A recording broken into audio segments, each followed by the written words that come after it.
दो बहुओं की कहानी। सुनीता और रजनी। एक गांव में रामलाल जी और उनकी पत्नी सरला देवी रहते थे। उनके दो बेटे थे, अमित और सुमित। दोनों की शादी पास पास ही हो गई। अमित की पत्नी थी सुनीता और सुमित की पत्नी थी रजनी।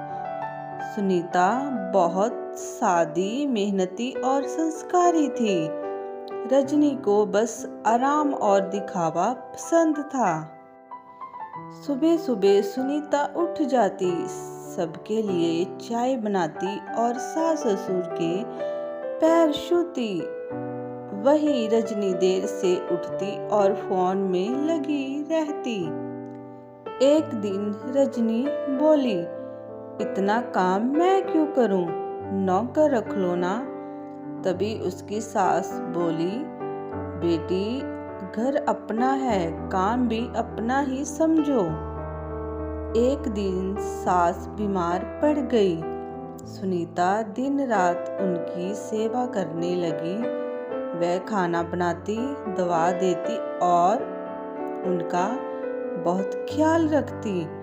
रजनी ने कहा, मुझे सिर दर्द है, मैं मायके जा रही हूँ और चली गई। कुछ दिनों में सास ठीक हो गई। रामलाल जी ने कहा, सुनीता तूने इस घर को घर बनाया है। यह सुनकर रजनी को बहुत बुरा लगा। वह सोचने लगी, सब हमेशा सुनीता की ही तारीफ क्यों करते हैं। सालों बाद परिवार पर मुसीबत आई। रामलाल जी के बिजनेस में बहुत नुकसान हुआ। घर की हालत बिगड़ गई। रजनी बोली, हम अलग घर चलें, जहां रहकर कुछ नहीं मिलेगा। लेकिन सुनीता ने कहा, मुश्किल वक्त में साथ रहना ही असली परिवार होता है। सुनीता ने हिम्मत नहीं हारी। वह पापड़ और अचार बनाकर बेचने लगी। धीरे धीरे उसका काम चल निकला। घर में फिर से खुशहाली आ गई। कुछ महीने बाद रजनी वापस आ गई। उसने देखा कि अब घर पहले से भी ज्यादा खुश है।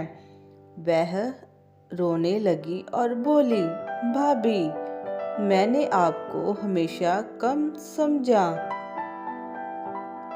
आपको सिखाया कि आप कितनी कम हैं मुझसे, पर आपने मुझे बहुत ही अच्छी सीख दी।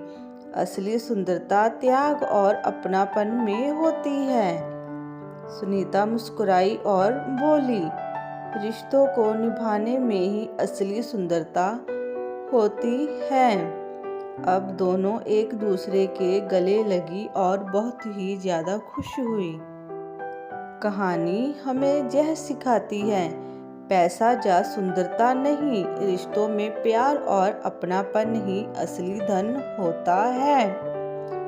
अगर आपको ये कहानी पसंद आई तो लाइक करें, शेयर करें और सब्सक्राइब करें हमारे चैनल कार्टून स्टोरी को।